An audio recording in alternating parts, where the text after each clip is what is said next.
Well, you know, I had the vision, RatDog. And it was really basically the cover of our first record, Evening Moods. It was sort of a kitten's eye view of a little punting pup menacing about the only thing on earth that he could menace. And I saw a rat dog emblazed over it, and it was the worst thing I could think of.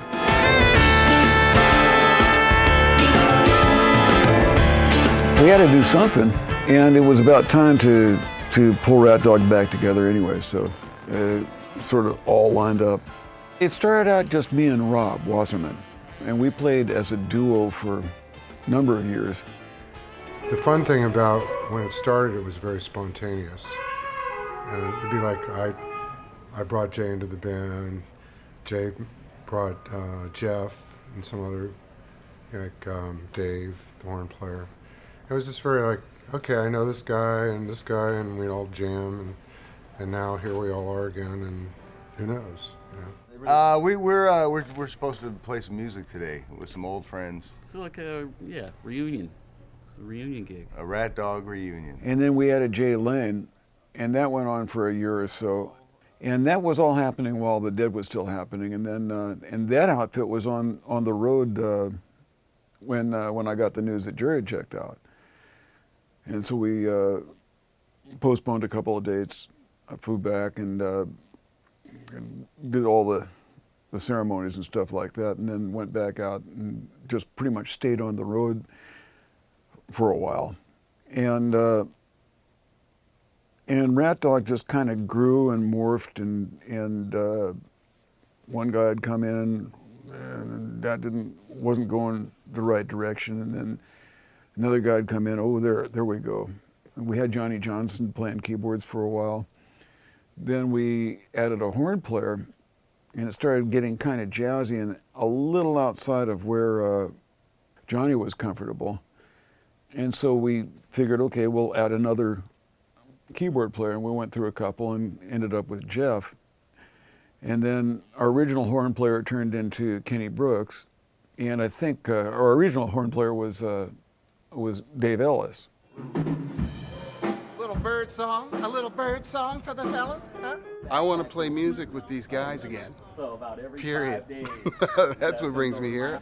And Bob's a dirty, stinky hippie, and he needs a little bit of saxophone just to class him up a little with this new studio. Okay.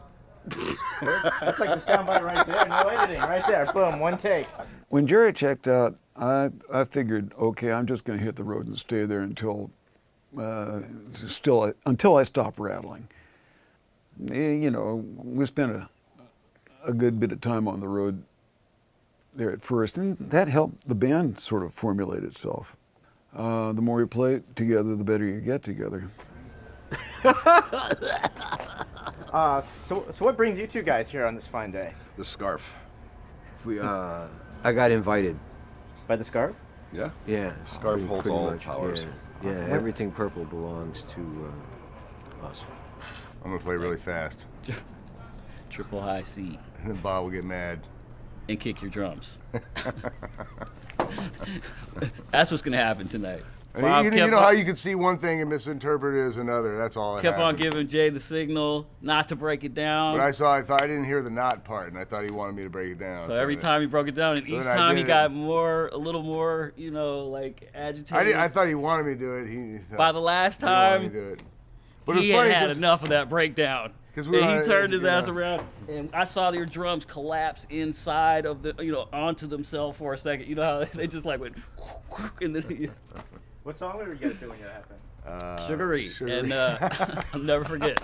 And the audience was like, I mean, it was like everyone was just like, did that just happen? Yeah. I mean, But yeah, that was a rare occasion. That's a good example of camaraderie and forgiveness, and like people who can work things out and last and stand the test of time, man. Exactly. RatDog lasted for fucking 16 years, 17 years, something. Beyond that, RatDog's pretty much taken its own direction, always has. and I just let it. I just try to encourage it to go wherever it's going to go. But after the Dead quit being, RatDog became my primary thrust because I was already doing it, and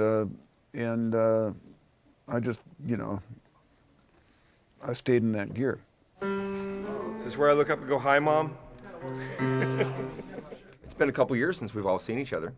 I think we've all missed playing together. Weir's been a little busy for the past year or so, along with JC, but you know, I think there's a lot of love in this band, and a lot of good music got played for a long time, and I don't know that anybody was really ready to put it to bed for good.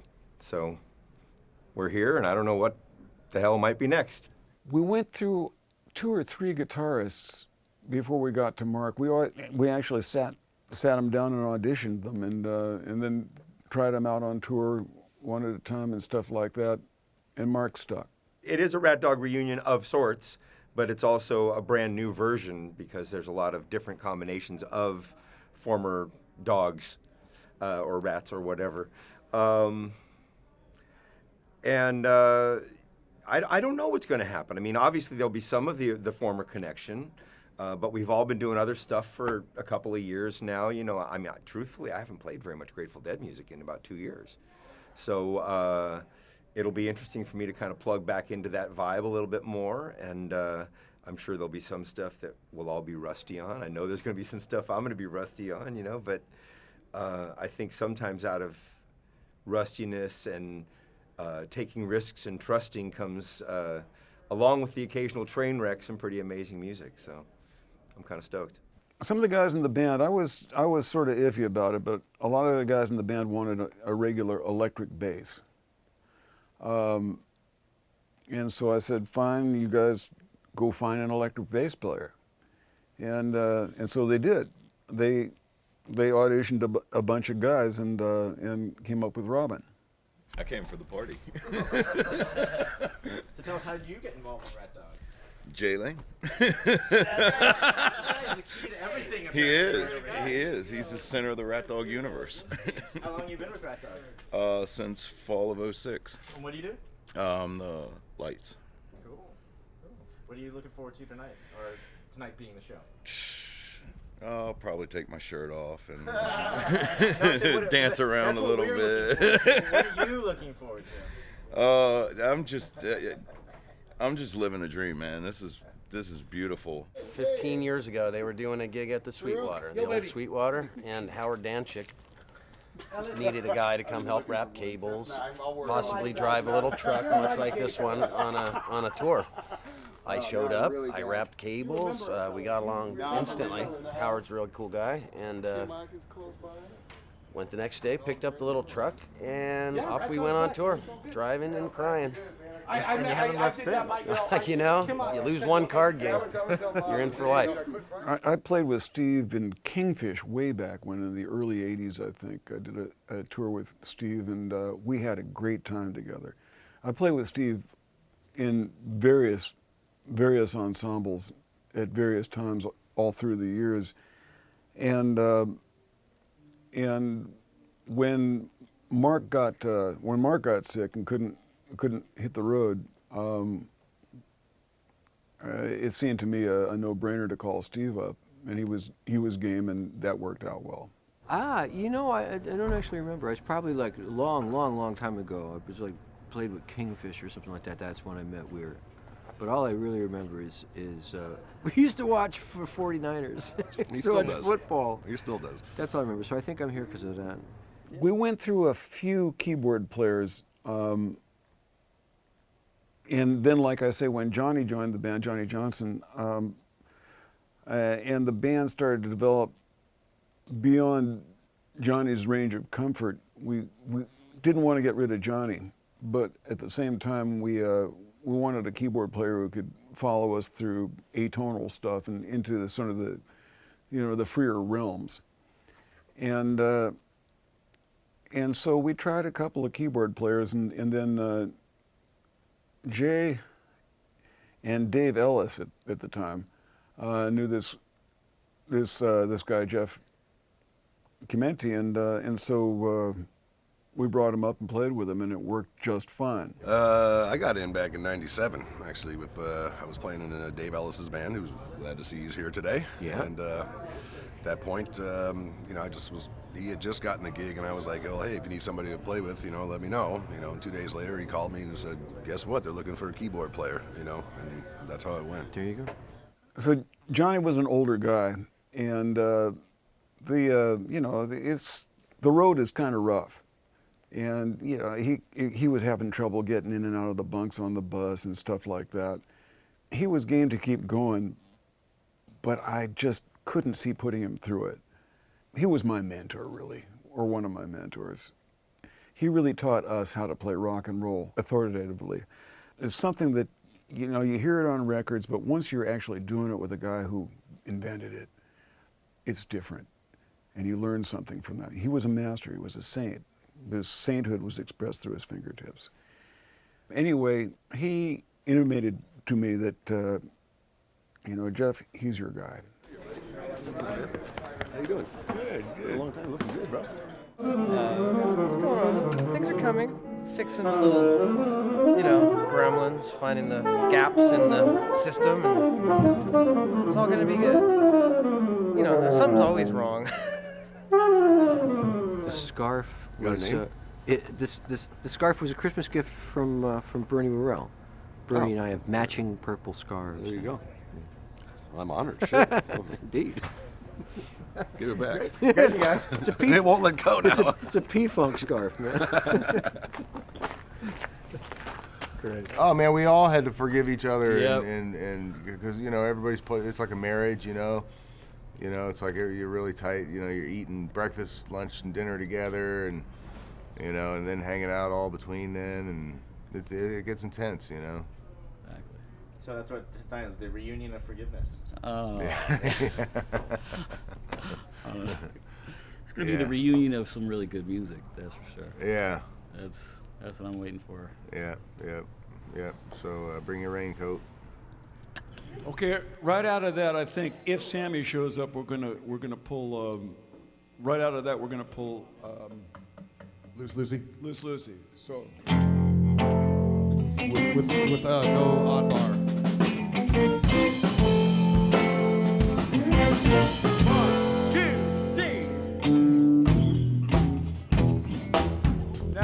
Hey, there he is.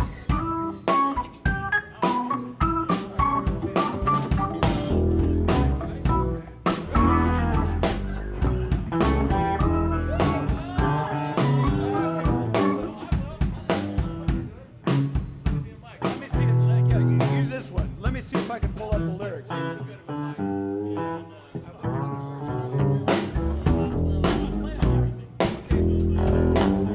Can we get Sammy a mic? He doesn't want to eat. I got drunk at home last night.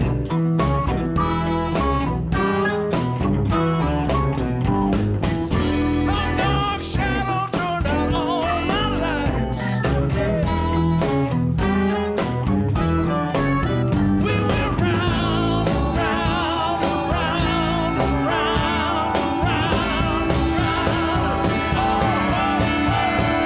Don't take much to get me on the ground.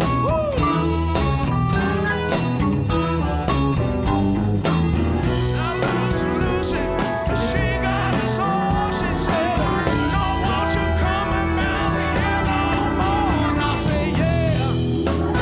I say, yeah. Yeah. Oh, yeah. And I wanna thank you, baby. Sure had a real good time. Give Bobby some. Well, your body becomes electric. You can't feel any weight. You don't feel like you're standing on the floor, for instance. It's just like people when they're dancing and they catch the wave and they get the feeling. It's the same feeling. We share it with the audience. They share it with us, and we get this virtuous feedback loop. You have no sense of time. for me, my entire world, and this has always been when I catch the wave when I'm playing, it's my entire world turns basically hallucinatory. All I'm seeing is the movie of the song, because every song is a story. All art of any kind is a story, and every artist of any stripe is a storyteller. So I'm just watching the movie, and all else recedes to nothing. Cross my heart, and I hope to die. I was just hanging out with the other guys, singing, yeah, yeah, yeah, yeah, yeah, yeah, yeah, singing Blackie.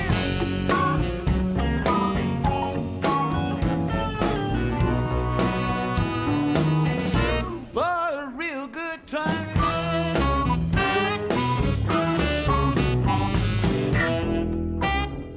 It's going to be amazing. Yeah, first set, forget it. That wasn't first even part anything. of the second set's going to be really hot. Then it's going to get kind of boring for a while. Then it's going to pick back up. Yeah, so you can And it's going to end on a high note, for sure. Don't change the channel, whatever you do.